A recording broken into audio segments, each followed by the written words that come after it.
Regular meeting for Hammonton Planning Board and the Hammonton Zoning Board of Adjustments for December 21st, 2022 will now please come to order. A notice of this meeting has been properly posted on the bulletin board reserved for such notices on the first floor of Town Hall and mailed to 2 newspapers pursuant to law. To the rear of the council chamber is diagram with the location of the fire exits. Everybody attending this meeting should be properly briefed on where they are so you may exit this building safely. All cell phones will be silenced during this meeting, and there'll be no smoking in Town Hall at any time. Before we start, sir, would you please take off your hat, please? Thank you, sir.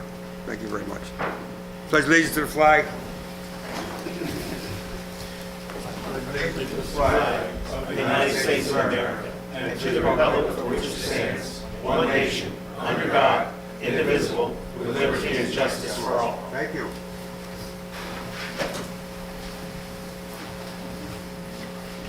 Will the clerk please conduct official roll call for December 21st, 2022?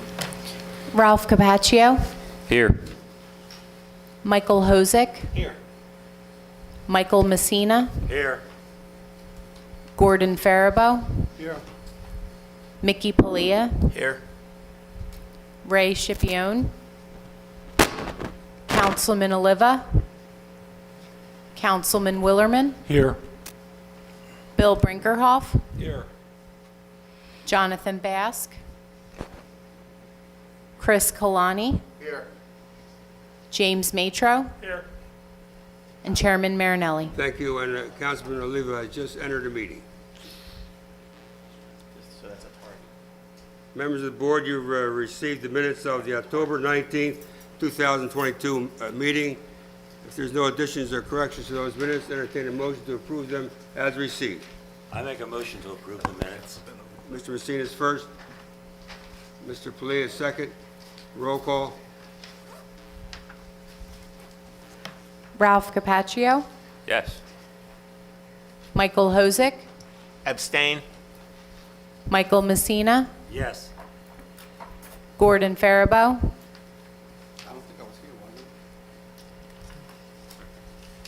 Mickey Palia. Yes. Councilman Oliva. Yes. Yes. Councilman Willerman. Abstain. Bill Brinkerhoff. Yes. Chris Kalani. Abstain. James Matro. Yes. And Chairman Marinelli. Yes, motion carried. The minutes of October 19th, 2022 are now approved as received. Members of the board, you received a copy of the proposed meeting schedule for 2023. If there's no additions or corrections, there's no interference of any way, the first meeting on January 4th is not listed. That'll be strictly for when we have our reorganization. That's why it's not on there. All the other minutes, dates are valid and will be used for 2023. Your pleasure. So moved, Mr. Chairman. Who is Second. it? Who's first? Mr. William first? Second. Second? Dr. Second. And roll call, please.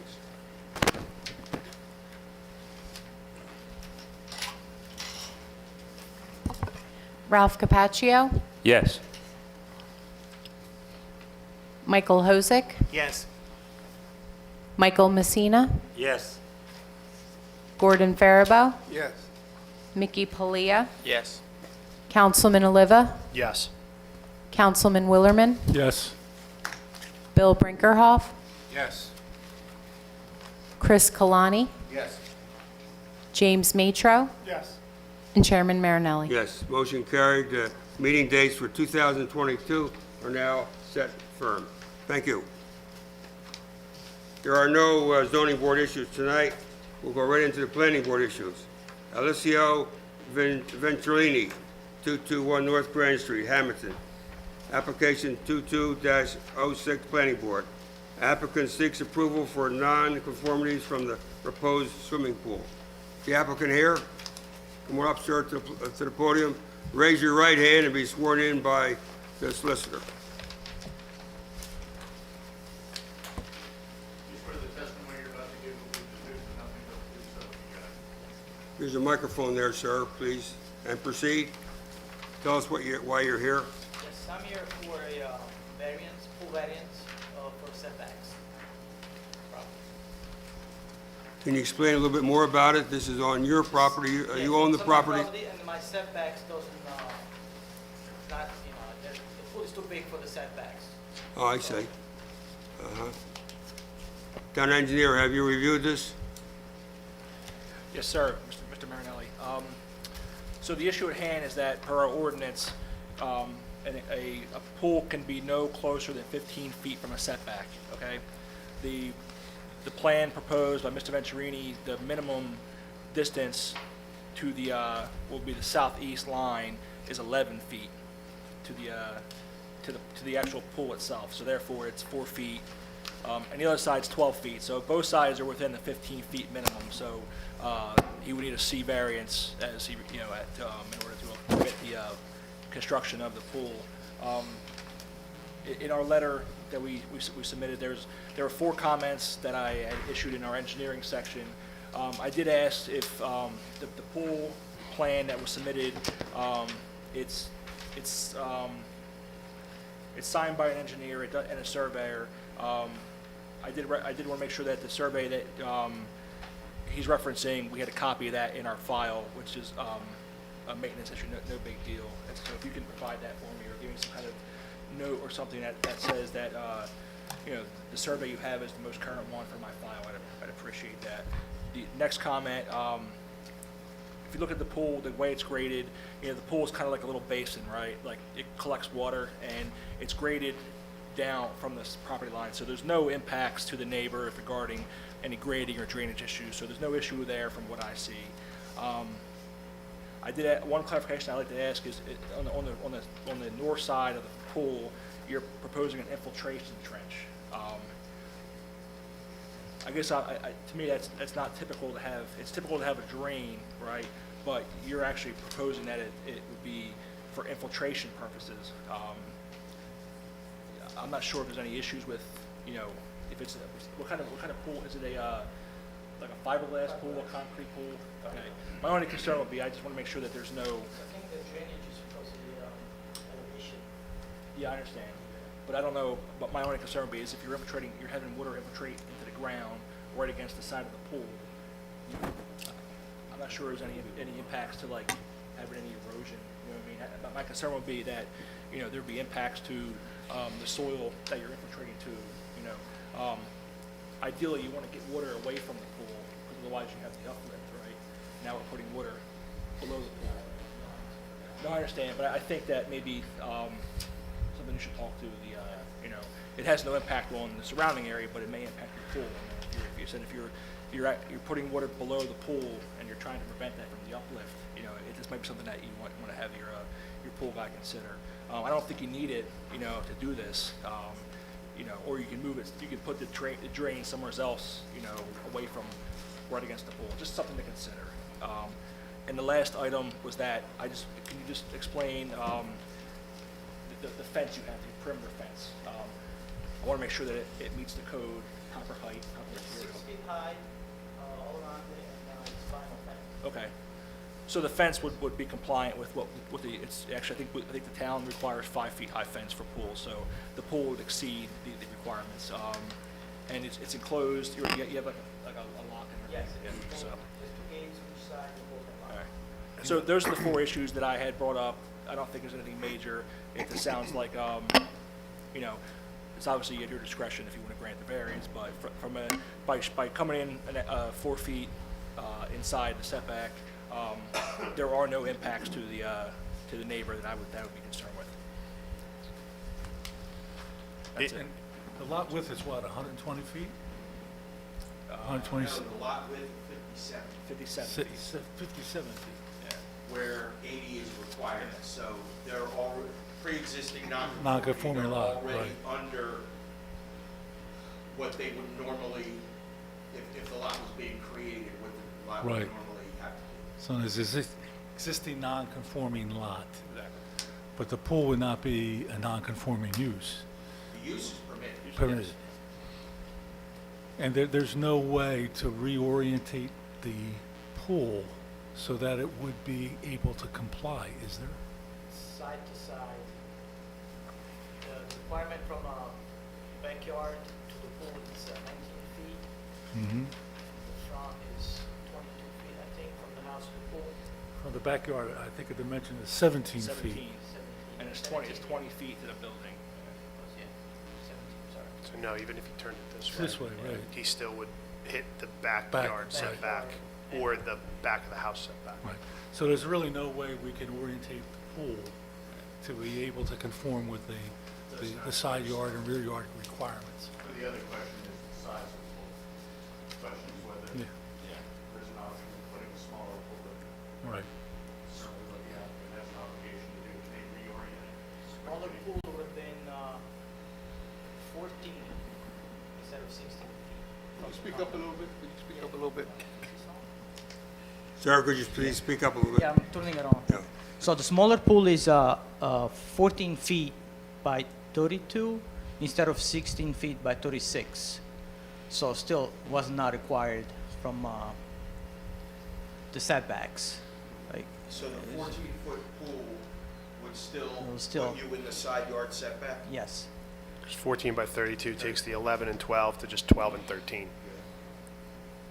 Is the fence existing? The plan here shows that the fence is new. fence, yeah, it's existing now, yes, Okay, so that was newly built, and Yeah. that's currently 6 foot tall? yes. Okay. Mark, I don't know if it matters, but on the submission on the front page of the Venturi residence plan, that's sheet 1 of 2, it says the pool is to be secured by a minimum 4-foot fence. He already has a 6-foot fence, and our ordinance requires 5. Yes. I don't know if, like, just as a matter of housekeeping, we should Okay. Yeah, clean that up. Yeah, that's a good point, Mr. Early. I appreciate that. That's, yes, I do see that. It's- It does say minimum 4, where minimum needs to be 5 in our ordinance. So I will, I'll update our letter and I'll revise that for you, so you have that, just so we can make sure that this plan is perfected properly. Appreciate it.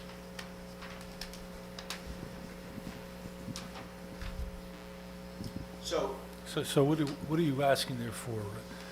The 4-foot fence to be made 5? no, he has a 6-foot fence. Yeah, I So see. He's good. What the applicant is asking for is set, variance, C variance for the setbacks, where 15 is required, he has 11 on, side yard setbacks, 11 on one side and 12 on the other. And is it a true statement that you can't, in order to conform, you would not have a pool that has any meaningful value? It won't be meaningful because the smaller pool is 14 instead of 16 feet side to side, and they have a tiny one after that that's just not. Doesn't make sense. Yeah, it doesn't make sense at all. So, Mr. Chairman, I think what we have here is hardship for the applicant because of the undersized width of his lot, our requirements for side yards from the pool, for the pools, and he just can't meet it and have a pool that's going to be meaningful to him. Now, this will also necessitate a fence, correct? The fence is already in. How about lighting? You're going to put any lighting in? In the pool, the company's No, outside lighting. outside. Couple, yeah, but Is that required? No? Not No, required. and he'd still have to come back and pull his building permit for the pool. So anything that is required from a code standpoint, the building department's going to catch. I see. Are there any stipulations as to the concrete around the pool? Do we have any guidelines as to how close that can be to the lot lines? Are there any stipulations on that? The ordinance strictly says pool.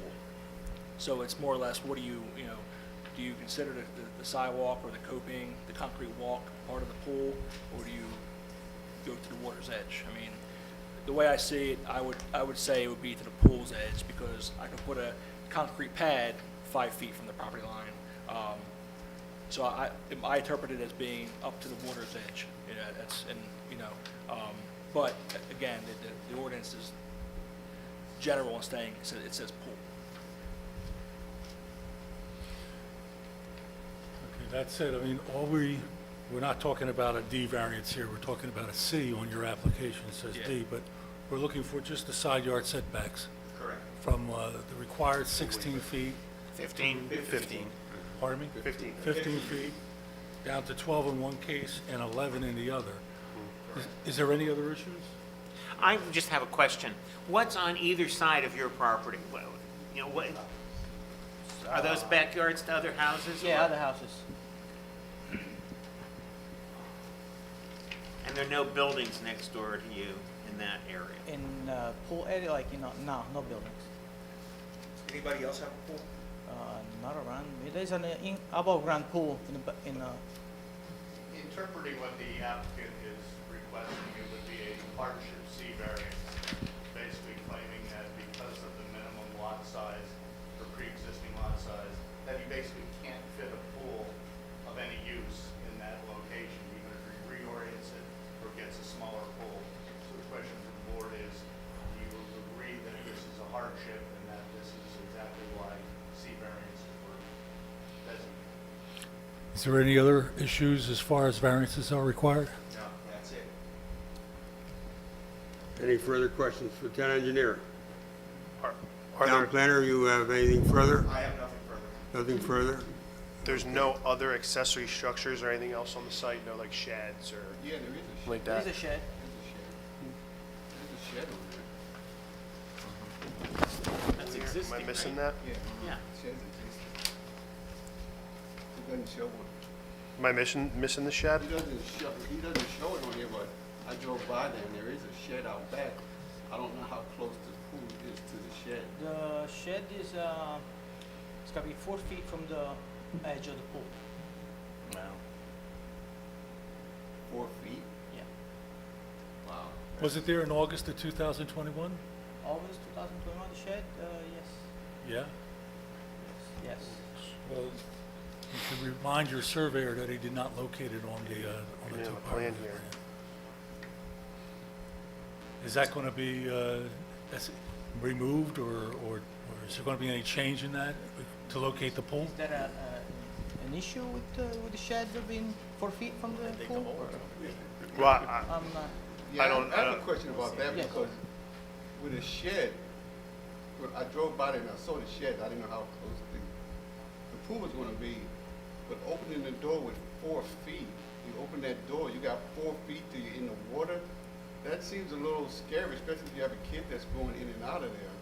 That 4 feet, I don't do it. Does the Some code is 4 or reference 5 that? feet. I didn't measure it, but you know, it's 3 feet of concrete they're gonna put, and then there is And space. then that gives you 1 foot of grass, basically. So that's 4 feet. And you're guessing on that. It doesn't even show up. Yeah, So I mean, we don't even know I didn't whether take it's that 4 feet. measurement. Where is the shed? It's on the Gonna be back, it's on the back, of the it's in the pool? back Yeah, part. if you're looking at the plan, it's on the right corner, top. It would, the way it looks, it would be, yeah, toward the middle right part of the back of the pool. middle, Could it be moved right. back if you had to move it? I couldn't go in the yard, I just saw it from the back, so I don't know how much distance we was. There from is the- 6 feet in the back, I think, or 7 feet roughly.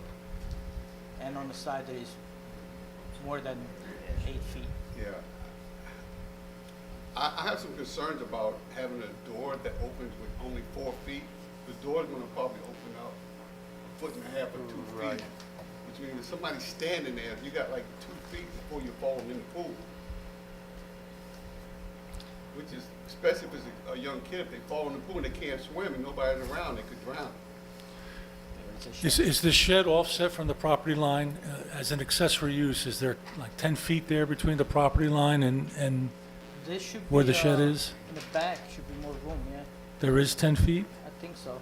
And how long is the shed? The shed is 8 by 10. By 8. So if it's offset, you only have 17 feet between the rear property line and the pool. So if you have a 10-foot rear yard and an 8-foot shed, that's 18 because feet. The shed is 8 by 10. And the door to the shed Is faces that- the pool? Yeah, it's a double door. And it's a double hinge door, not a sliding door. Double. Yeah.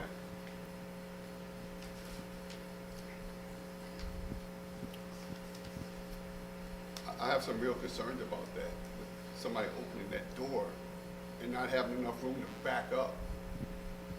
What's the shed used for? Storage. Is it empty? Is it a vacant shed? It's a lawn mower and, Oh, tools? yeah, tools, a little bit, not much. Can you move the shed to a place that is not directly in front of the pool? Turn it. You wouldn't have enough room. You'd have even less room. Because it's 10 feet the other way. If you turn it that way, it's 10 feet that way as opposed to 8. So now you're talking about less of it. Face the door the other way, Yeah, right? but- But the doors wouldn't be opening into the pool. But in that case, Then you got less room to walk. but in that case, Gordon, the door would open in a different direction. Well, why not leave the way it is and close the door and put another door on the other side? Is that possible? Yeah. That's a good idea, possible. You're okay with it, with that condition? I would be fine with that condition, that those doors be removed Close and put on and front put the doors side. away from where somebody could fall into the pool.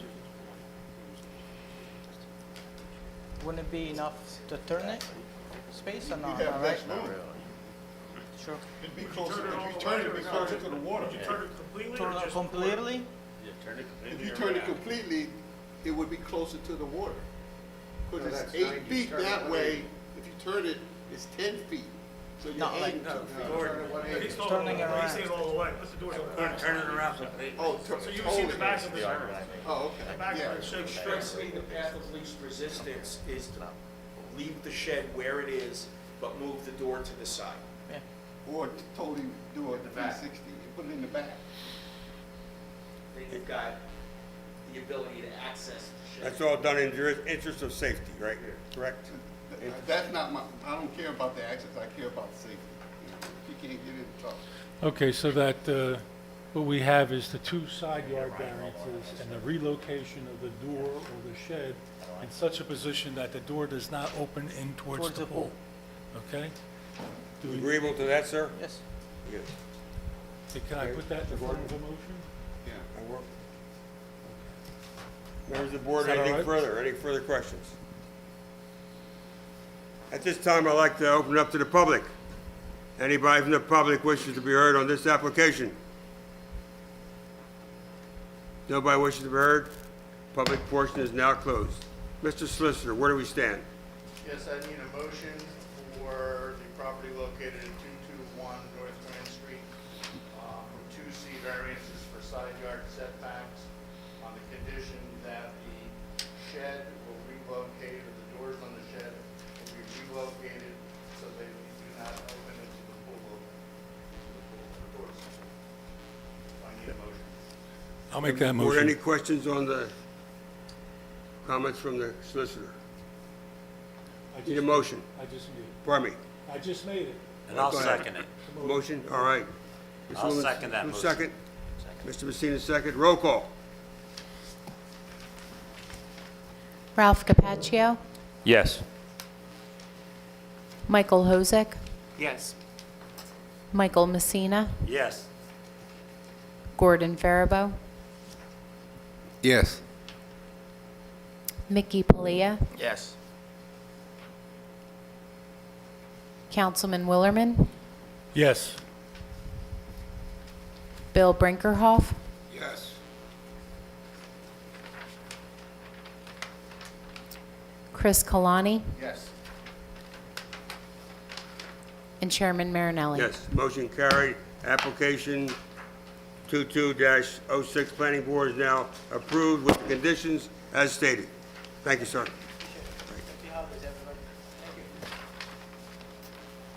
Next on the agenda,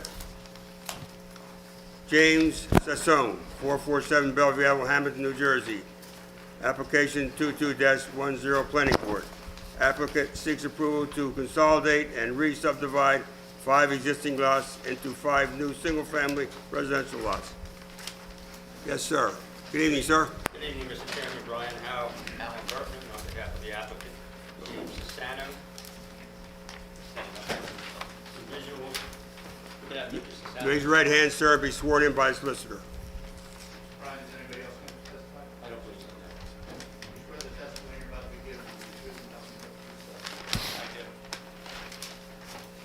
proceed. Thank you. I'll be short. I'm going to allow Mr. Sasano, who's a planner and a surveyor, who's been before you, as most of you know, give the testimony as to what he proposed to do. But in general terms, this is the property at the corner of Bellevue Avenue and Packard Street. This rectangle that you see here is vacant, has been vacant for many decades. Mr. Sasano lives in the house that you see immediately adjacent to it, and his lot is essentially shorter than his neighbor's, who goes all the way back here. And behind his lot is a landlocked lot. Just a quirk, a zoning quirk of our tax map, but we have a landlocked lot. His main motivation was to acquire this landlocked piece and add it to his so that he can install a pool and a garage.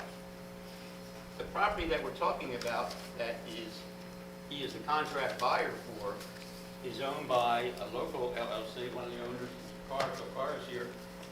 He's looking to sell the entirety. So Mr. Sasano's choice was not to acquire the landlocked piece and stick with the shallow, relatively narrow lot he has, or acquire the entirety. He chose to acquire the entirety. He's under contract for that, conditioned on obviously hopefully getting this approval. As I said, the depth, there's 5 variances that we're seeking. 2 of those variances are pre-existing. There's nothing we can do about all C variances, by the way. The additional ones are the 2 accessory structures. This is an existing accessory structure. You might know it as a garage, except it can't house a car. It's not deep enough to house a car. So ineffectively, it's not really a garage, it's a storage. He's looking for a garage. He's also looking to widen his property a little bit so he can open car doors.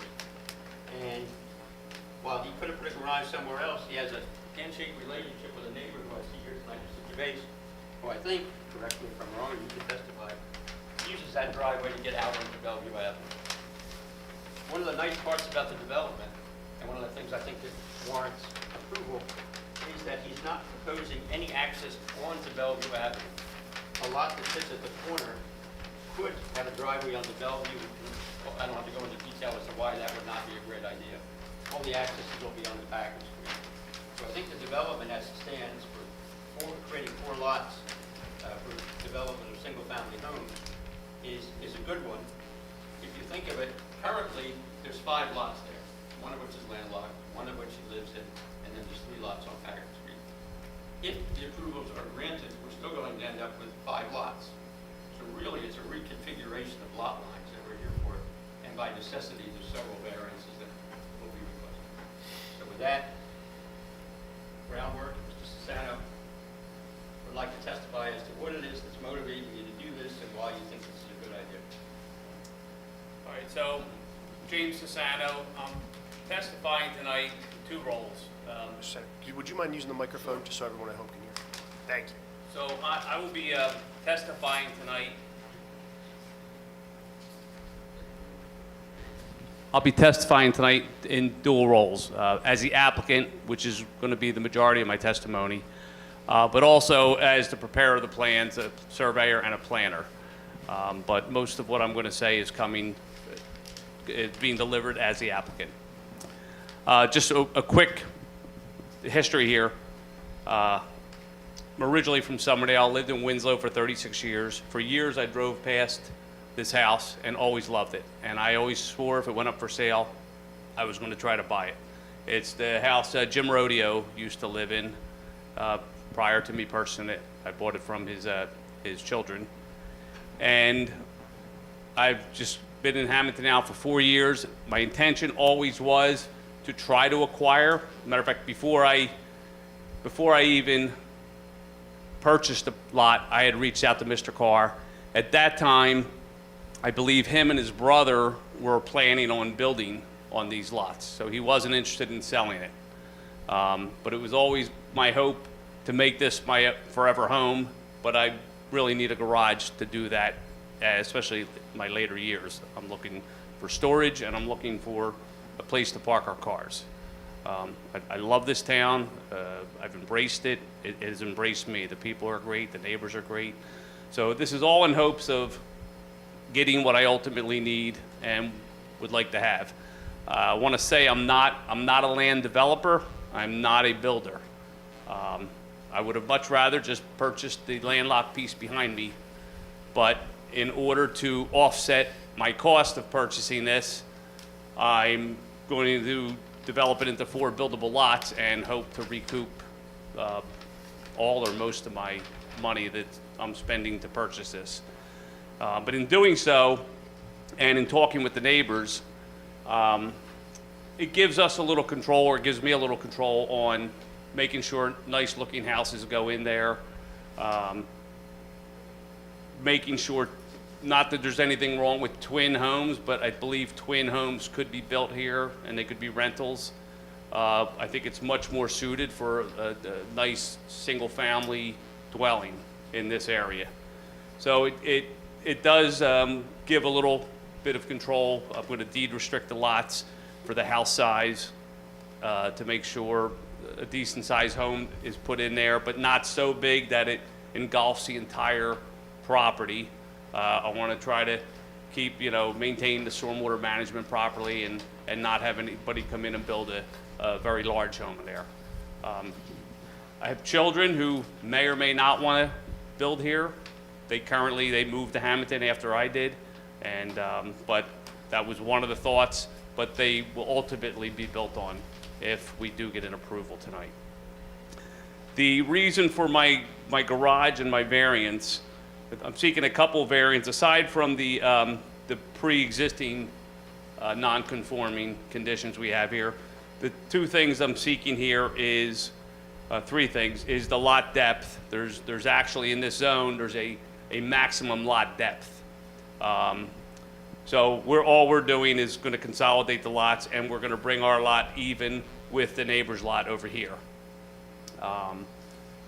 We've been maintaining, we take good care of the property, and we keep it very well kept. The other relief I'm seeking is the height of the garage. I want to put a storage loft in this garage. Do not want to make it an apartment. I have no intention of doing that. I have no intention of putting plumbing in there. It's strictly for storage. By ordinance, I believe I can build a much larger structure here. And Mr. Weiser can correct me on that, but if I read the ordinance correctly, I believe it says in the gateway zone, you can build an accessory structure no greater than the size of the primary structure, which would be... Why wouldn't you do that? It would just be ridiculous. If I am correct in reading the ordinance the way I do, the primary structure is 2,500 square feet. So to build a 2,500 square foot building on here, I know that's some of the occurrences that have happened in this town in recent years, with pole barns and garages built that are not proportional to the house. So I think building a smaller footprint with the right aesthetic look to it for Bellevue Avenue and having the loft above it instead of building a larger, lower level structure would be more beneficial to this area. Would you accept the condition that the board imposed it about the plumbing, as you mentioned, no plumbing? I have no intention of running. The only plumbing I would run is maybe some spigots out here for the, matter of fact, I already have them for my sprinkler system, but for the pool. But I have no intention of... That would become a condition in the resolution of memorialization that would never be suitable for habitation. So we would have it in the resolution.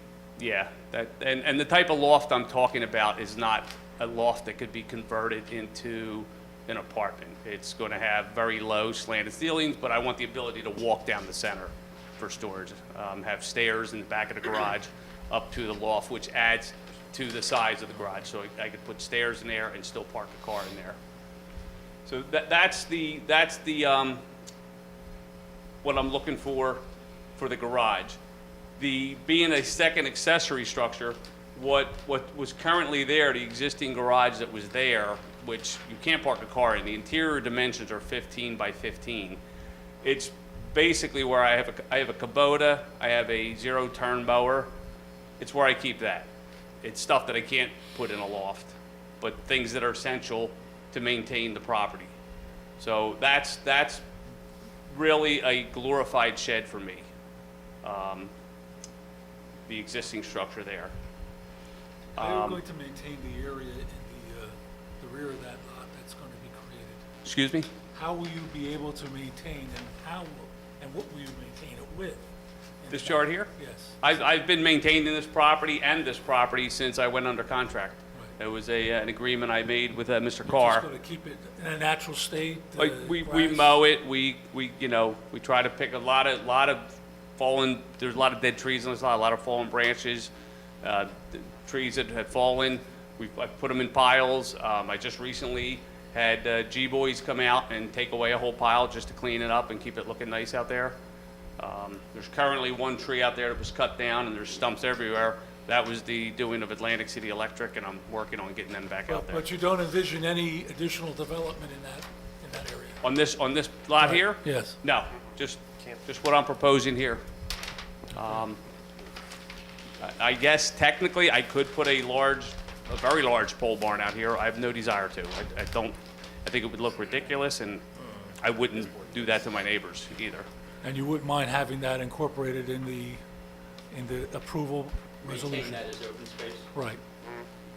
Yeah, not to say I wouldn't, down the road, maybe come before this board and want to put a little, I don't know, something out there, a different screened in gazebo. So I don't want to make a blanket statement or a deed restrict it that nothing will go on there. Well, as long as we could chase down what a little something is, maybe we could come to Yeah. some kind of an agreement. Mr. Chairman, I don't know that it's significant. The applicant's not here for anything in that area. He would have to come back if he Yes. wants to put something in that area. So rather than chase our tails, if you will, with naming Hypotheticals? everything that can't go there, maybe it's just an understanding that if anything gets proposed back there, he comes back.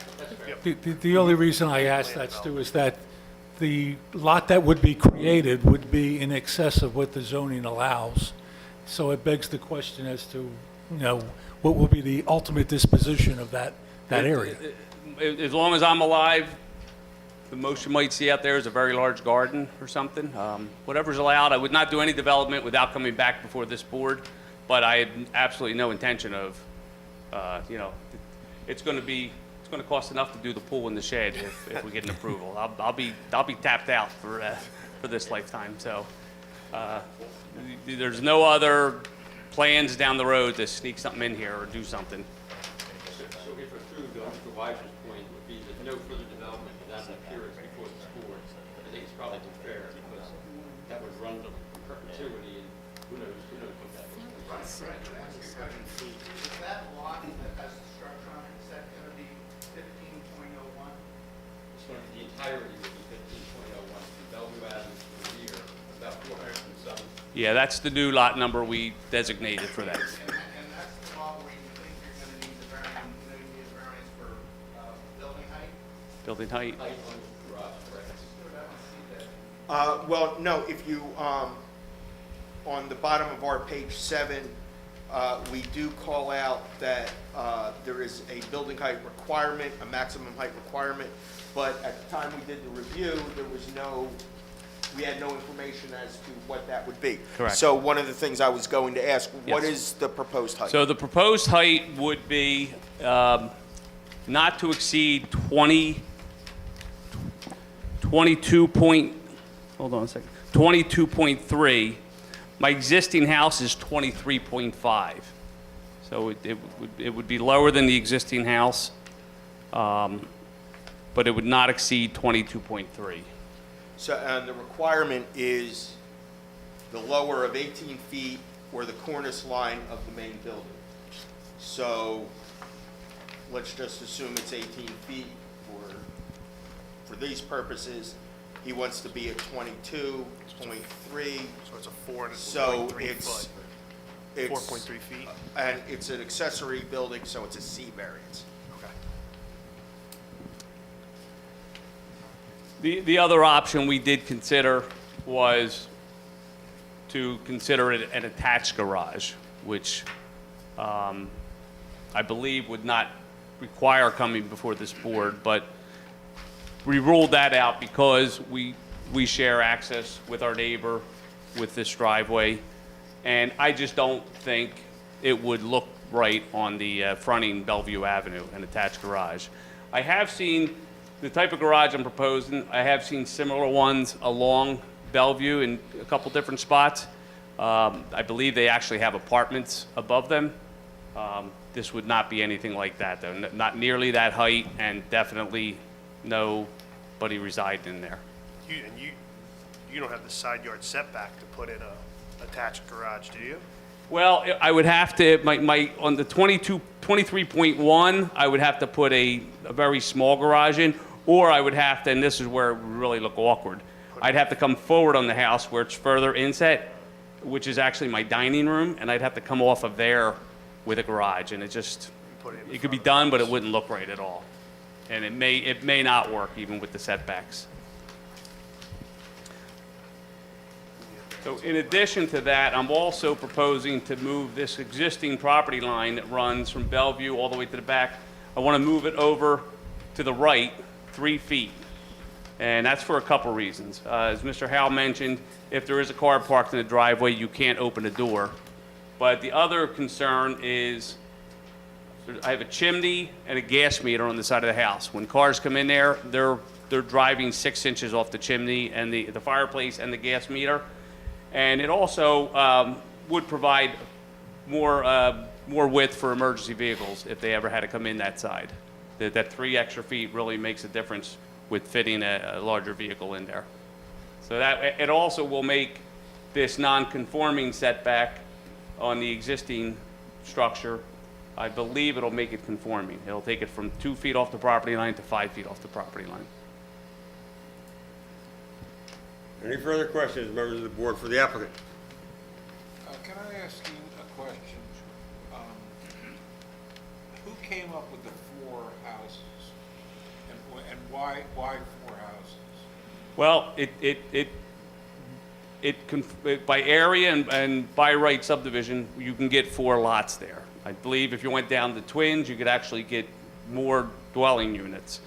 But 4 lots, to be honest, it's what I need to recapture my cost of doing this, and most likely at a loss, but the loss I look at as I'm acquiring that landlocked piece behind me. Yeah, because you're gonna have to go with small house to get 4. They're not, I mean, we're probably looking at 22 to 2,500 square foot houses. Not too small, and I have a rendering of something that, you know, would look like. But in other words, this is to cover your cost. As I said in the beginning, I'm not a builder, I'm not a land developer.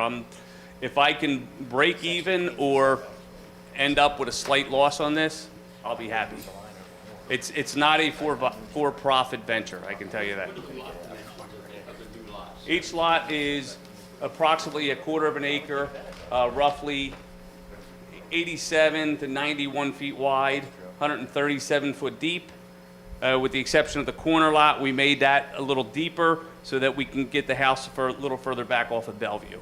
Would it be fair to say that, given the aerial photo on your plan, that it's similar to the other side of Packard Street? 'Cause Yes. You've got, in that same space, looks like you've got 1, 2, 3 houses plus the corner house there. So it looks substantially similar to what's across the street? Correct, yes. You have the Hill Twine House, and then Ruba, Rodeo. So right down the street, it's gonna, I feel fit, well, I live here and I want it to look nice. Now, you've got sidewalk on Bellevue and on Packard. Some of that sidewalk is broken. We're proposing, the homeowner will be responsible to replace any damaged or missing sidewalk. Okay. Any buckled, anything that's a tripping hazard, the homeowner will be required.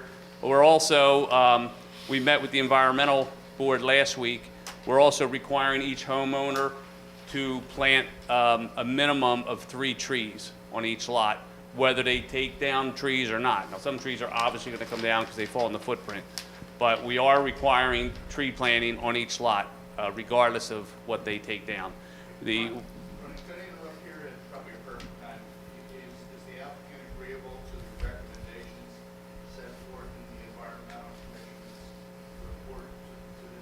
We are, yes. Okay, so they'll be incorporated into the That's fine, absolutely. Yes. And whoever builds on here, and one of those conditions is whoever buys a lot and builds on it will reappear before the environmental board to show the exact trees that will be coming down.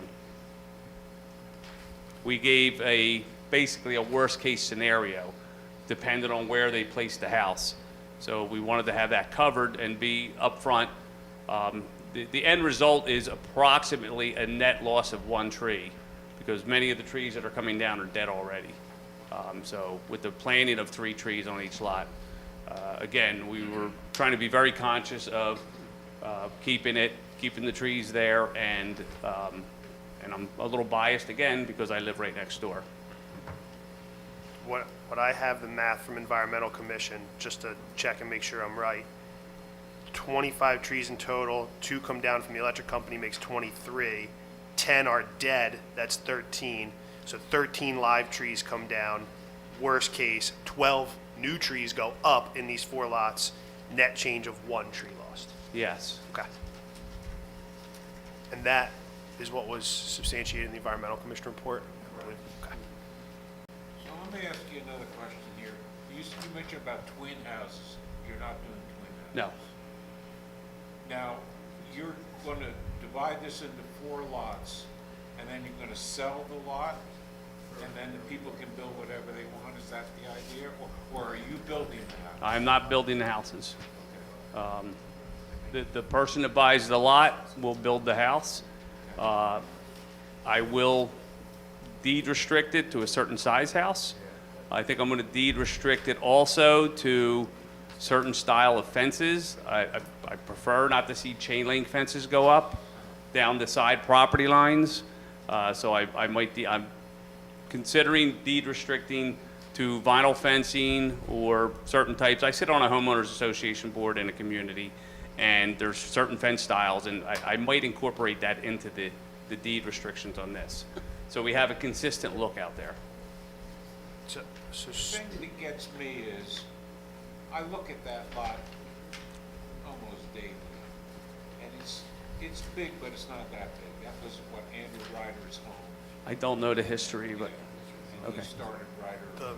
the old location of the old Ryder Mansion. Okay. But I don't know that 4 houses can, 4 little houses can fit in there.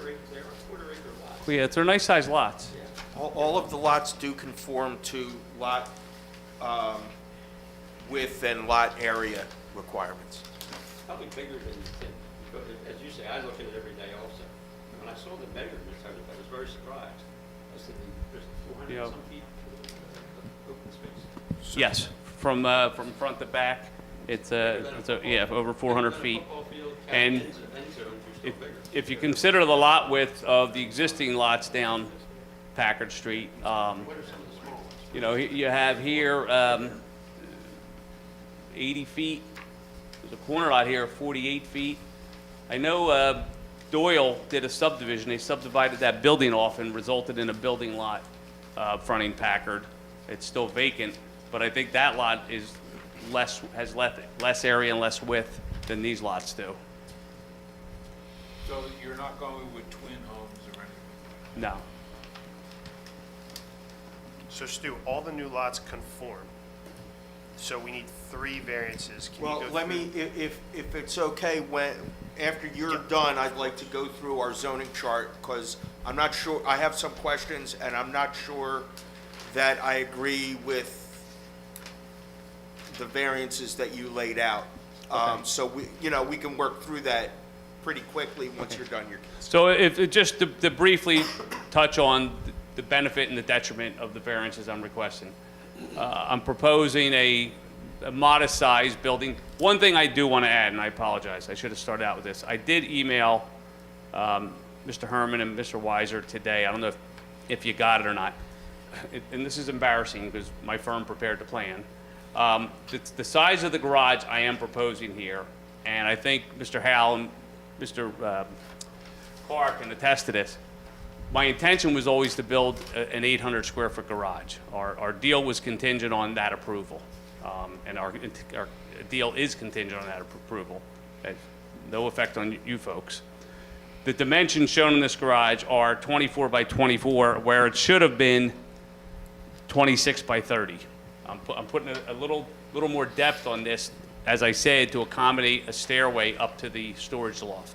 Is it scaled properly on the plan? It is not scaled properly on the plan, no. We had 2 footprints in the file of garages that we had. The wrong footprint got placed in this plan, and I did not catch it today until I was preparing my notes for the meeting. I immediately emailed these gentlemen and brought it to their attention. So what dimension is what's on the plan here? What is the larger dimension? Where is that located? It's this garage it's shown Right. should be 26 wide, 30 foot deep. 30 foot deep. It puts you 6 foot closer to the pool. Yeah, so I probably would just push the pool back a little further. It puts it just over the gazebo there. Yeah, he's got enough room. Just one And I question. apologize for that. If we vote on this, we're just for the subdivision of the lots. We're just voting that they're subdividable. We're not saying that they're buildable, right? Am I correct? Well, no, we are saying that in this particular case, we are saying that it's subdividable and buildable because we know what the buildable lot is and all of them conform. Subject to individual permit and grading plans for each lot as they are proposed to be built. An individual zoning plan and grading plan will be submitted to ARH for review. We're It'll not go through the commenting process. on what could be built there. We're saying that it conforms and it's buildable. The lot meets our code. Each lot, yes. Each lot. And it supposes that the municipality knows what it wants to have there when it puts together the zoning, Absolutely. right? I mean, you know? We have plan. regulations. They conform with those regulations, with the exception of the half a dozen or so variances that we'll go through in a minute. That don't pertain to those 4 lot, buildable lots. Let's generally no. Right. Brian, you also did a new plan with the correct size of the. What the revised, Yeah, I already have the plan prepared, and I'll get that out immediately. but if approved, it would be at that dimension. Yes, But yes. we will certainly submit the revised plan. But to answer your question, nobody's going to start building on these until they go through the normal process of a building lot to submit permits, get approvals, grading gets approved. No, that's fine. I just wanted to know what we were voting on. That's, You have expressed a willingness to constrain the kind of development that goes on in those lots. You talked about constraining the types of fencing, for example. You want some restrictions on the size of houses, for example. Would you be willing to consider, one of the things that I'm worried about is creating streets that have garages with attached houses. And as I look at this, I see all these driveways and double garage doors coming out onto Packard Street. And I start, when we did the form-based code, we took a ride around town. And one of the things that we looked at was places, newer developments, that the garage was the prominent feature of the property, and then the house was connected to it. And we talked about how inappropriate that was in Hammonton. And it seems to me that Packard Street is in the area where that is inappropriate. These lots look to me to be decent size so that you might be able to enter the garages from the side rather than directly from the street. We considered that. We're trying to keep the green area of these lots as much as we can. It will make it a tight turn trying to do side entries on these houses, but we're also trying to make it as green as we can. When the grading plans get submitted, we want to leave areas for rain gardens or underground storage for the roof drains to manage the stormwater runoff. And we didn't want to lock ourselves in with strictly side entry garages. If a homeowner opts to do that, again, it's going to go through the process of submitting to the to the township through zoning and for the grading, but I can't lock this in to make them do side entry garages. I would discourage that as well. He can do what he can to encourage the kinds of things you're talking about, but to lock in future development, he might be tying his hands just too much. We all want it to look nice. I actually live in the neighborhood as well. He lives as close as anybody that's going to live there, so we want a nice development. But to get into the, where's the garage going to go tonight, for tonight's purposes, I think is a little bit of a reach. I have a family member that lives right across the street, that looks straight across at this lot, so I do take everything into consideration. Well, I'm throwing that was one of the things that we had as the justifications for our form-based code and maintaining the character of our neighborhoods.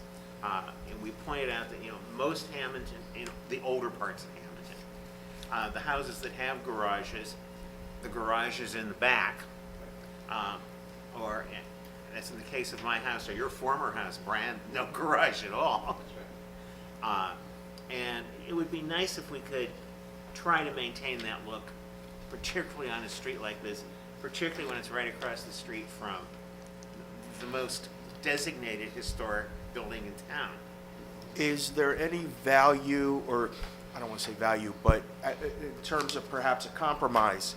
Right now, Mr. Sassano, you're showing the garage sort of protruding forward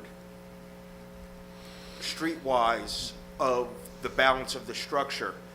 Is there any way perhaps we could work a compromise where the garage will be set back 5 feet, and pick the number, but I'll say 5 feet from the front of the structure, so you're getting a little bit of that setback feel, and the house doesn't present as the garage first? Again, I don't know if I can handcuff, with a deed restricted, if I could do that. Now, I just want to mention too, the house on the corner here will front Bellevue with a side entry garage. So you will not be looking at a garage on that house on Bellevue. As far as these lots go, and I appreciate what you're saying, and I don't know what type of house somebody will build here. What I will encourage is, and I don't know if my rendering shows it, is some type of front porch where the front porch continues out, and this front porch actually does extend out beyond the garage, but the front porch is part of the house, and it sort of creates that offset you're speaking of. But to deed restrict it, oh yeah, we'll commit to that, because I don't think it would look right having a garage facing here. Plus, we would have to go to DOT for an approval to enter out, and I don't think we'd get it. I think the record picked that up. Can you, Mr. House, say what you just said louder? Mr. Sassano, if he would commit to no garage facing onto Bellevue Avenue, and he answered yes. Yeah. Is that correct? Yes, no garage doors facing Bellevue. On the corner lot. Right. That I would deed restrict and commit to. Even if the homeowner wanted to go to DOT to make an application, that lot I would deed restrict that the garage, they have to enter in off of Packard. Anything further? Town engineer, your comments, please. Yes, sir, thank you. Not many. Most of my comments on, what page is this? Page 10 of the report were addressed through testimony. Item B, the legal descriptions, when they're prepared, will be submitted to our office for review as normal. As we discussed, when these lots are, if they are approved and subdivided, and each individual person comes to town to build a lot, then at that point we address, stormwater management, utility connections, sidewalk, all, things of those nature. There was testimony regarding the utilities, servicing the pool and the garages, and we talked about the trees at length. So that's everything that I've had concerns with has been addressed tonight through testimony from Mr. Santa. We had, numerous calls and meetings, so, I feel comfortable with the engineering side. So, I'll let Mr. Weiser talk about the variance requirements. Any questions for the town engineer? Town planner? Thank you, Mr. Chairman. So our report has a revision date of November 21, 2022. For anybody who wants to follow along, our zoning chart starts on page 4. The first variance situation is the lot 15.01, which is the house that, Mr. Sisano, can you sort of help walk us through as I talk? That's the existing, existing house, which is currently Lot 15, we have designated as proposed Lot 1501. And that's going to, can you trace out where that So lot that is? will run from Bellevue, if approved, it'll run from Bellevue all the way to the rear line here, common with the neighbor, and this is where the, those buildings sit. I don't know the name of them, but, and then it'll come over and back out to Bellevue. So we have a regulation, not only do we have a minimum, Excuse me, Mr. Planner, does everyone have a copy of the report? I know we were emailed a copy of it, and I We're emailed reviewed a it. copy, yeah. And I reviewed the emailed copy, but I don't have a copy in my I don't either. packet. No? Okay. We don't have the AR. Go ahead. That's okay, we won't follow along. okay, we'll follow the bouncing ball. Is there, Shelley, is there an extra copy floating around of it?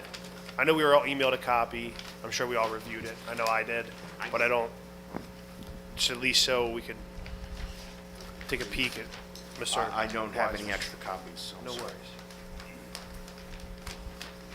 I don't think so, no. You can follow along from my phone.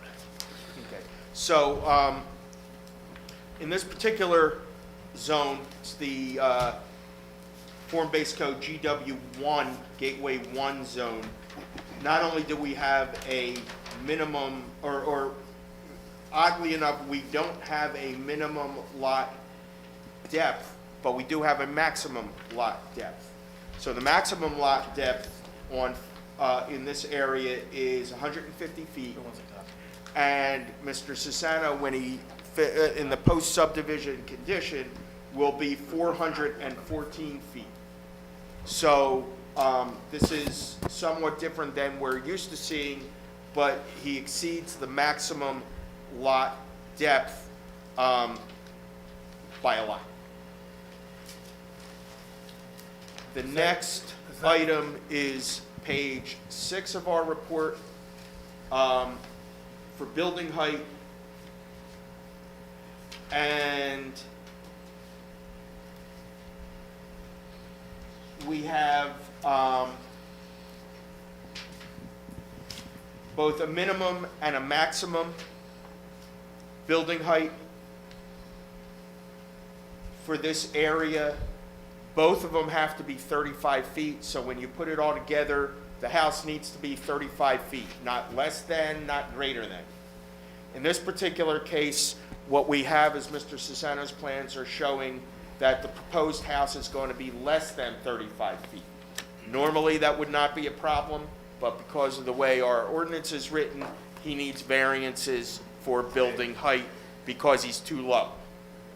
The existing structure. No, these are the proposed. The proposed, okay. Proposed.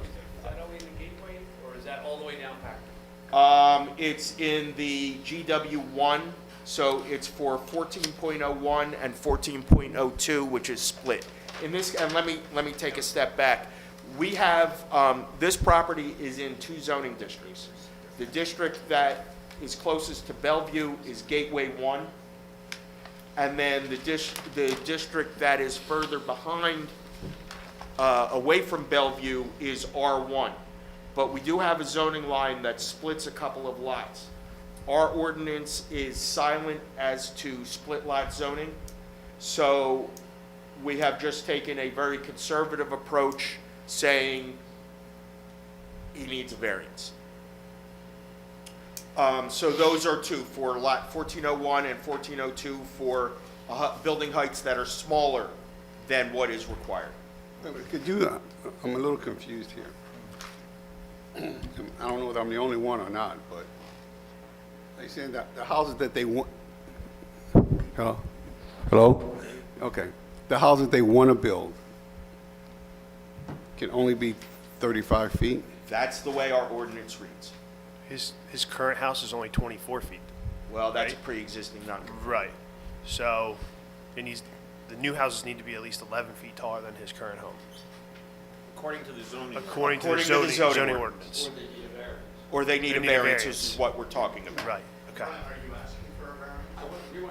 We weren't blocking into the height of those new houses just yet. No, we weren't. 35 feet's a pretty tall house, but I don't think that was that one of your applications to seek a variance for the well, we height just of the we new did houses? we just did any and other all variances that may be required.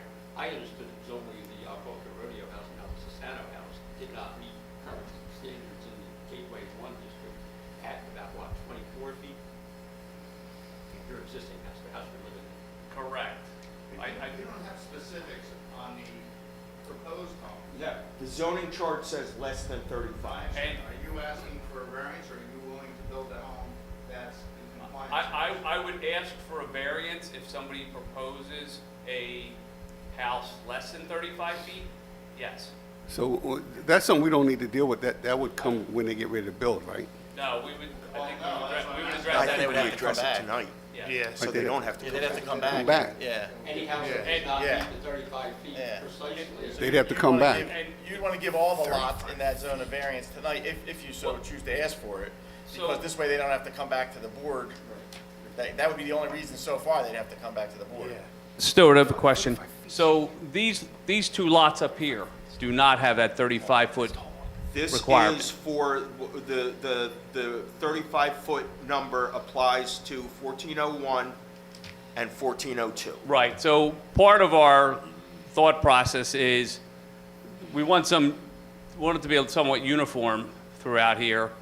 And if we have two houses here that are, let's say 30 feet, and then all of a sudden these houses jump up to 35 feet, does it have to be 35 exactly, or? No, it's greater than 30. Well, it's, Or is it- there are two lines.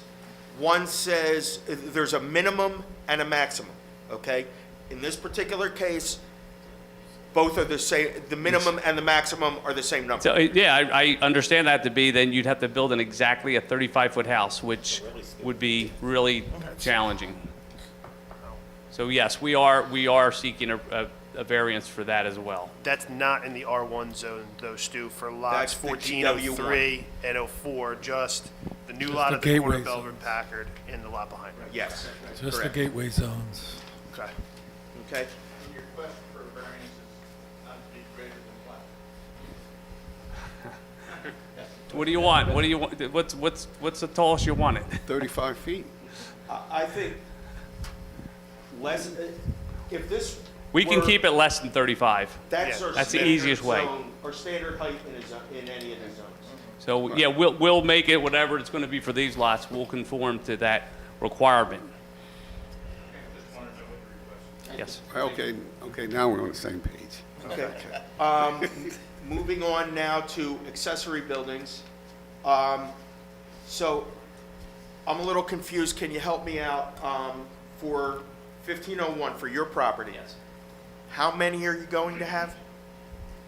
How many accessory buildings? Well, Where that exists what- already, so it would be two. Well, there's an existing gazebo that was there when I bought the house. I'd rather not put it to the curb, so I'd probably just relocate. It's a very small gazebo, So but it's three. So you're permitted one in that zone. You have two now, including the gazebo. You want to add a third. And that gets us to the need for an additional variance. correct. Okay?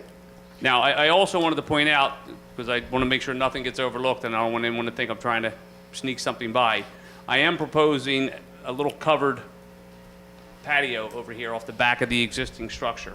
But that's attached. That would be attached, yeah. Okay. So it doesn't impact number. Okay, I just wanted to make sure that doesn't. Okay. The next So before you go on, Stuart, so you're talking about the 26 by 30 garage? No, the existing, the exterior dimension is 20 by 20, the existing structure there.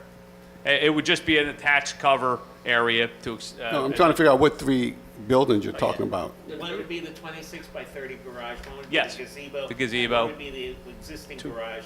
two are with ex- the market car in. Yes, 2 are existing, 1 is proposed. 2 were already there when I purchased the property. Okay. The gazebo and the smaller structure.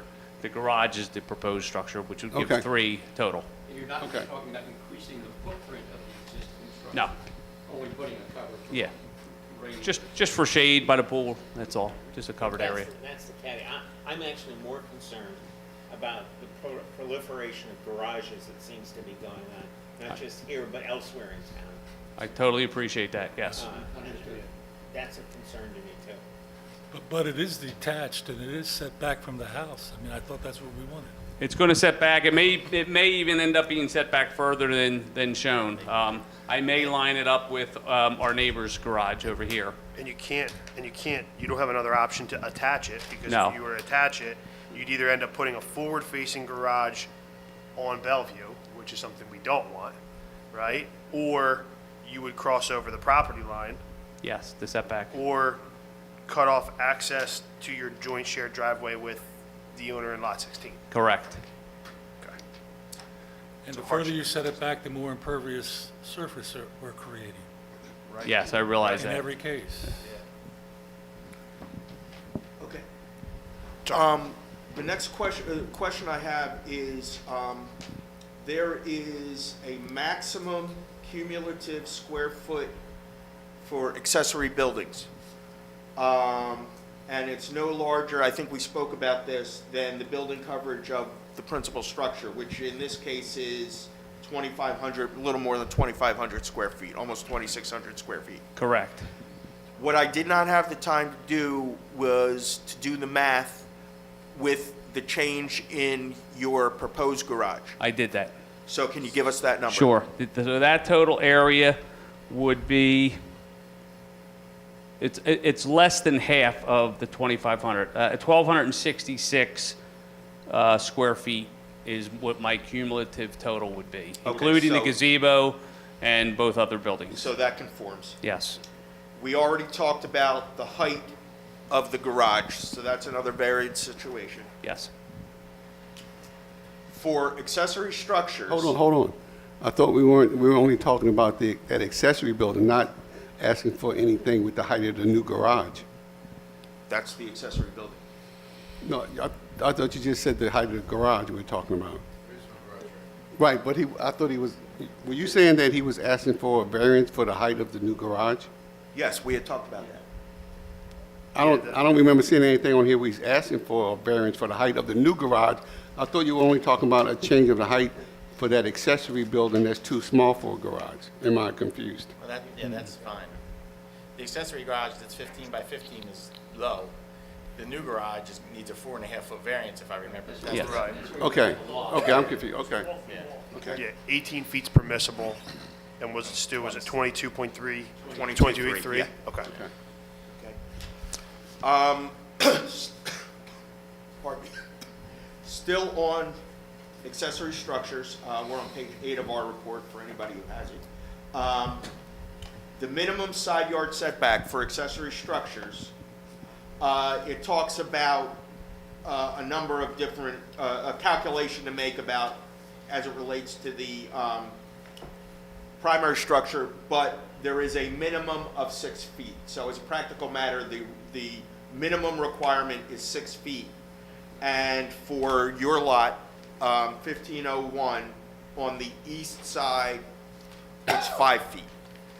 And I think that's the, Oh, okay. I thought it was 5, but if it's 6, it's a pre-existing non-conforming setback, and it's still going to be by a foot. okay. And that's it. Any questions, members of the board, for the town planner? Not for the planner, but just curious, why wouldn't you move that line over? A little, just to give you more room again. I know the house, good friends with Jim Rodeo. it's a tight driveway, even moving it over where you're moving, it's still gonna be a tight driveway. It's a world of difference. We're moving it, and it started, I was reluctant to move it to 3 foot. I moved it because it starts to cut into their rear yards now for these properties. I think one of those lots might have been right on the number on the required square footage. The square footage, we're very close to the 12,500 minimum. We're at 12,518. Got So you. if I moved it over there, that's a good point Mr. Howell brought up. Yeah, it also would put us under the area. Fair enough. So, I originally had it 5 feet over. we have, minimum lot depth for lot, and this is on page, Joe, page 10 of our report. Minimum lot depth for lot 1501. Building height for 1401 and 1402. Stu, is that maximum lot depth? It was maximum lot depth. Maximum, did I say minimum? I'm Yeah. sorry. Maximum lot depth for 1501. Maximum, well, it's building height, min, max, however you want to phrase it, for 1401 and 1402. Number of accessory buildings for 1501. Minimum side yard setback for accessory buildings on 1501. And the accessory building height for the new garage on 1501. We also have 2 pre-existing nonconformities. Both are 1501, maximum building footprint, maximum building width. That's for the existing house. Building- You're not changing the existing house. Correct. Building height also.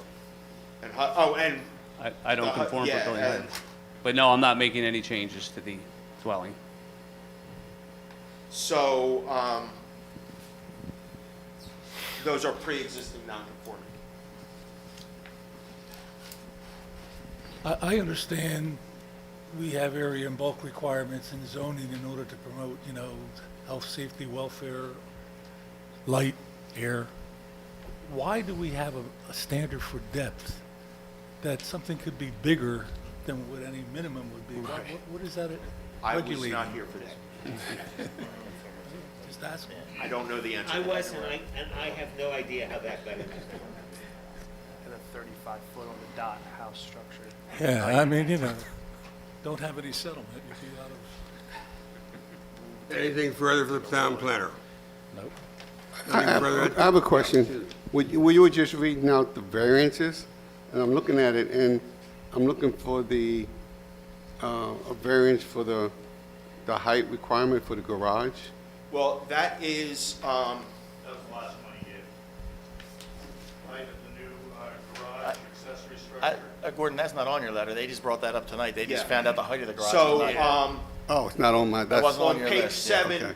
the last line on page 7 talks about the maximum height. And for that particular lot, it says information not provided. They provided that information tonight. We discussed it. We realized the variance was required. Okay.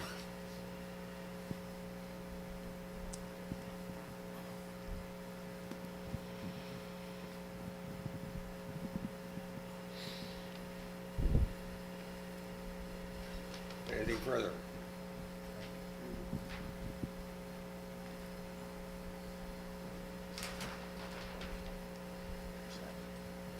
Anything further? No, no. Further. At this time, I'd like to open up to the public. Anybody in the public wishes to be heard? Come on forward, sir. Come up to the podium, please. Raise your right hand and be sworn in by the solicitor. State your name and address. Dama Trevese, 441 Bellevue Avenue. He doesn't need to be sworn unless he, Pardon me? he doesn't need to be sworn unless he's a factor.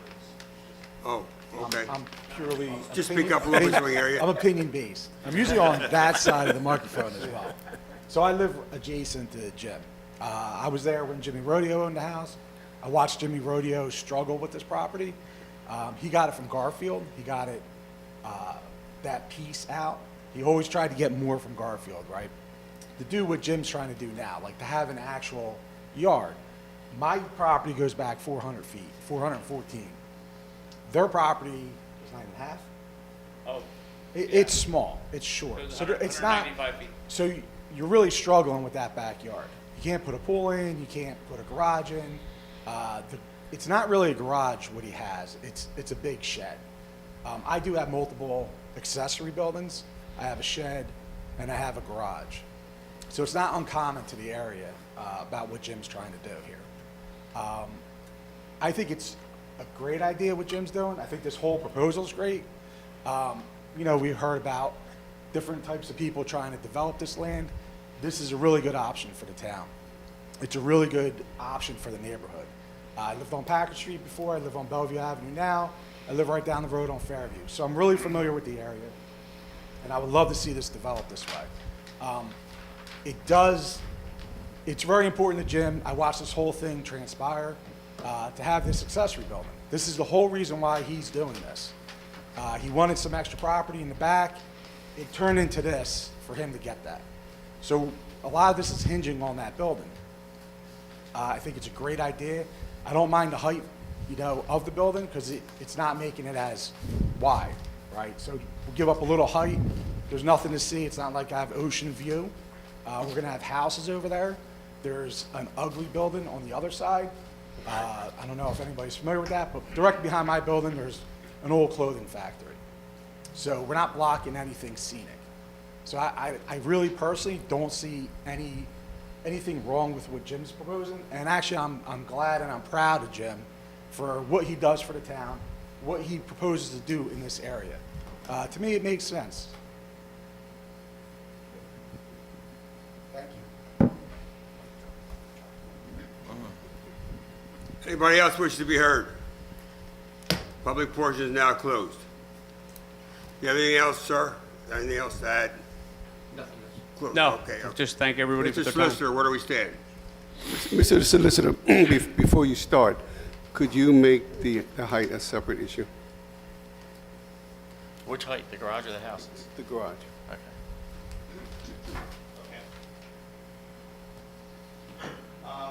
First, let me do the first motion, which is a motion to approve the minor subdivision creating 5 separate lots with the following variance requests. The maximum lot depth, lot 15.01, the lot is much deeper than the minimum lot depth. Building height for 1401 and 1402 would be less than 35 feet. Variance is required. The number of accessory buildings on lot 1501, three were being applied for. 1 is allowed, actually 2 are existing. The minimum side yard setback for accessory buildings, 5 feet. When 6 feet is required, that would require variance. And then temporarily, I'll leave out the new garage structure. In all, one motion?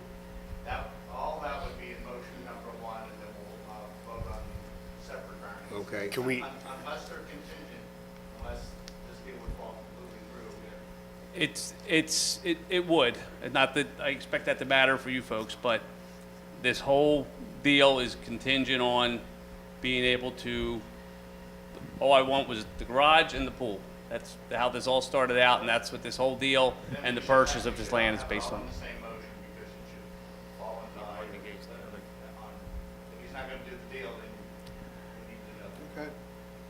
I'll add the last variance in, which is the height of the new garage, 18 feet is allowed, 22 is required. And the pre-existing technical C variances, which are maximum building footprint for 1501, maximum building width for 1501 also. I'm sorry. I was gonna say, I think we had a condition, or a condition for the sidewalk also that, Oh, I haven't gotten to okay, yep, sorry. And, Ms. McGarty, would you mind speaking into the microphone just so everybody at home can hear you? Thank you. Then there were also some conditions that were sorry. just, I was just going to suggest that we locate specifically in the approval resolution where that 5-foot variance for the setback is located, because we have a number of different lots being created here. I would assume that's on. the That would be, the 5-foot versus the 6 would be this existing structure here on the, along the northeasterly property line. I understand where it is. I just want to identify it so that we don't have a 5-foot variance all over the place. Okay. Okay. There are certain conditions that have been agreed to. One, the homeowner will be required to replace the trees. This also comply with the Environmental Commission report and will be incorporated into as a DNR. The sidewalks that are abutting all of these properties will be replaced or repaired. The deed restriction on the properties themselves that have been subdivided, there'll be no twin homes. There'll be deed restrictions regarding size of house, and that it will be a single-family structure. And lot 1401 will have, its garage door will not face Bellevue Avenue. And I believe that's it. That's all That I could recall, if there's any additional. Could I just comment on those items? The way the wording was for the trees will be replaced, we're proposing 3 trees per lot. We're not going to replace every tree that comes down. It would be 3 trees on each lot will be added. Is that consistent with the environmental? It'd be commission? consistent with the environmental, yes. Okay. Mr. Olivo did the calculation, it's a 1 tree net loss. Okay, understood. So why Then don't we just incorporate it in accordance with the Environmental Commission's? Correct. I'll delete the condition Recommendation. homeowners regarding replacing trees and just incorporate the environmental. Commission Yes, report. and the sidewalk replacement will be only damaged or missing sidewalk. And we're not proposing twins as part of this application, and nothing's being approved tonight for twins, but we're not deed restricting them from twins. I just want to make sure that was clear. Okay.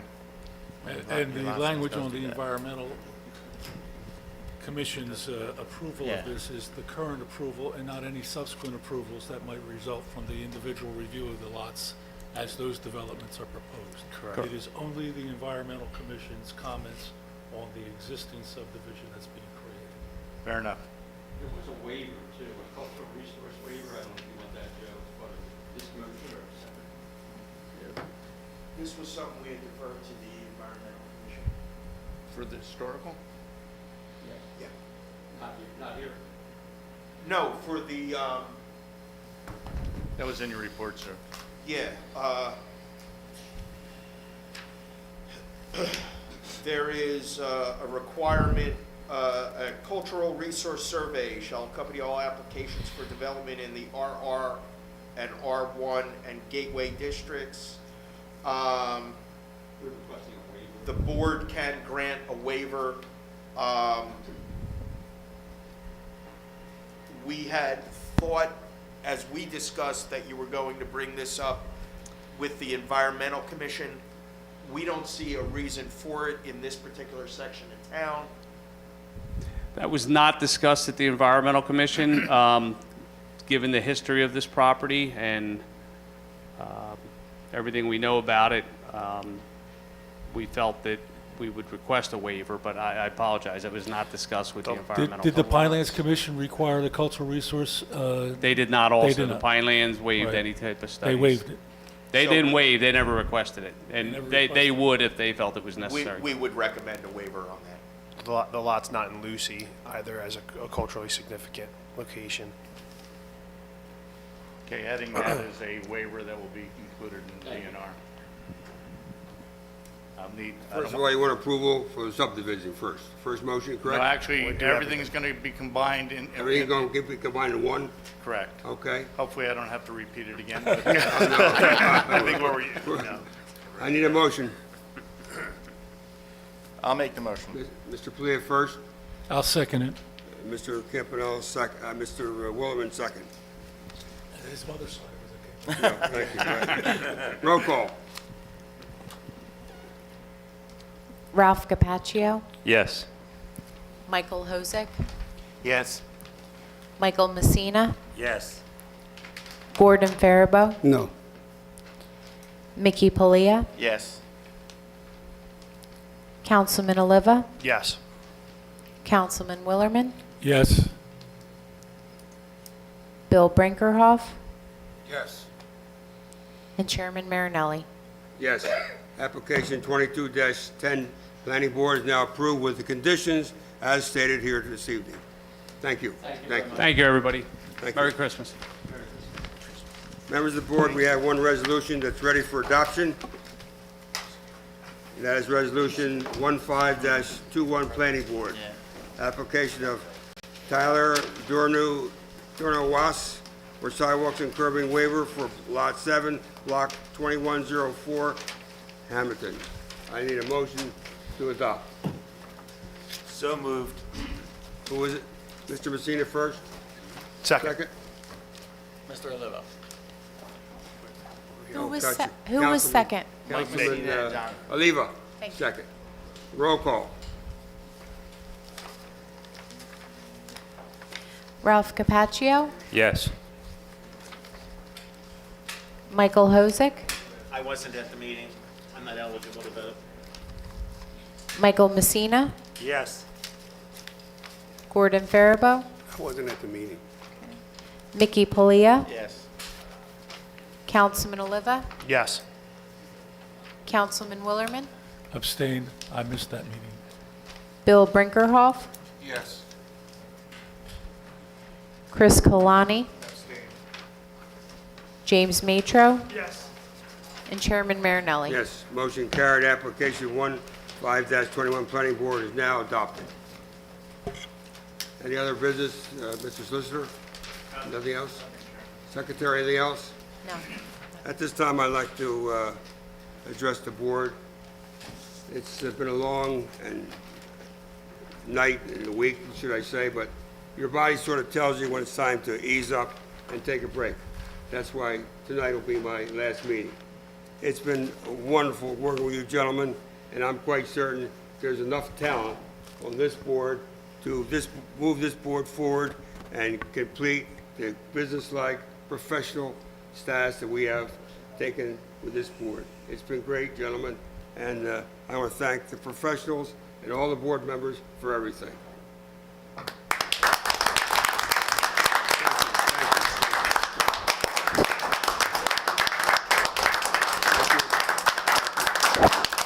Nothing further, gentlemen? Hold on, Ed. Wait, Hold on. You're not going to get away that easy, but I'm going to jump before Ed and Jonathan because they're going to take everything I want to say. So After Go you. ahead. I think we should be thanking you. Yes. As a gentleman you have been for this community, for all the years you've served, you ran this meeting with professionalism. Like, I appeared before a lot of zoning and planning boards throughout Atlantic County, and you run one heck of a meeting. So for that, I don't have any hair, but my hat's off to you. So Thank you, sir. good luck in the future, Thank and you. we're going to definitely miss you. Thank you, thank you. I had to jump before you two, so go ahead. Yes. No, we said it the other night, we'll say it again in front of all the board members here, on behalf of all town council, and I know Jonathan wants to say his own gratitude, express that. Everything that Mickey suggests is correct. Been very proud the way you have conducted the meetings and held the decorum of this group together, even though sometimes, it might want to tend in the other direction. But there's been many years of dedicated service to the community. I don't think that people sometimes really appreciate the amount of hours that it takes, particularly as the chairman, to keep, things moving at this board level and to get, everything organized in order to have a planning board meeting run the way it does. So I just want to thank you again for your dedication and the service, and wish you the best of luck into the future. Thank you very much. Thank you, Mr. Ed. Anybody else have anything? I just want to say that you're irreplaceable. Thank you, thank you. I had someone say to me a long time that you can't shake a tree and have me fall out. And I think that's true. You can't shake a tree and have an Ed Marinelli fall out. There's only one, right? So, there's no acorn here. You're one of a kind. And you're a credible man in a lot of ways. And I've learned a lot from you in my time on the board the last 6 years. And you've been a spectacular role model for me. And I think a lot of other board members who've sat in these seats. And you're for lack of, or for, I'm never at a loss for words, but, it's hard to find the right words to be able to describe everything that you mean this community at. And I'm just really appreciative to be able to have had this time serving it with you. So, Thank you. very much. Gentlemen, there's been a lot of kind words said here tonight, and I'll cherish those words forever, and I'll never forget them till the day I pass on. Thank you, thank you, thank you. Anybody else have anything else? You will Thank you. be missed, Dad. You will be. Meeting is now adjourned. Thank you for the last time.